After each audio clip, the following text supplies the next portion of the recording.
Is jy in 'n tyd van benoudheid? Psalm 50 vers 15 sê, roep my aan in die uur van jou benoudheid en ek sal jou uitred en jy moet my eer.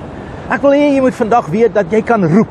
En jy moet vandag roep, moenie vandag bekommerd wees nie, moenie vandag kyk na ander dinge nie, roep uit na die Here. Sê vir die Here, Here, ek roep na U, U is my verlossing, U is my bron, U is my antwoord. Here, my oog is op U, U is die leidsman en die voleinder van my geloof. Ek dank U, Here, dat ek na U kan roep in die uur van my benoudheid. Ek dank U, ek wil vandag vir my benoudheid sê, in die naam van Jesus, hoor, ek roep na die Here. Ek vertrou die Here vir jou, sodat die Here vir jou sal deurbreek. Ek wil vandag sê jou benoudheid in die naam van Jesus, hoor die woord van die Here, dat die Here gaan vir jou deurbreek, die Here gaan vir jou krag gee, die Here gaan vir jou oorwinning wees, en die Here gaan vir jou kragtiglik deurbreek. Ek staan saam met jou, in die naam van Jesus Christus, en dit wat jou so benoud maak, dit wat jou so afbreek, dit wat jou so seer maak, in die naam van die Here roep ek nou, dat die Here vir jou sal deurbreek, en dat hy vir jou sal krag gee, en hy sal jou uitred. Die Bybel sê dit, ek verklaar dit, dis God se woord vandag, die Here red jou uit vandag.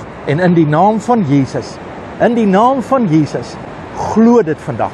Aktiveer vandag die wete. Sê vandag vir jou benoudheid, Here, U gaan my uitred. Sê vir jou benoudheid, Jesus is my verbron en Jesus is my verlossing. Hy is my oorwinning in die naam van Jesus. Ek gaan die Here vertrou.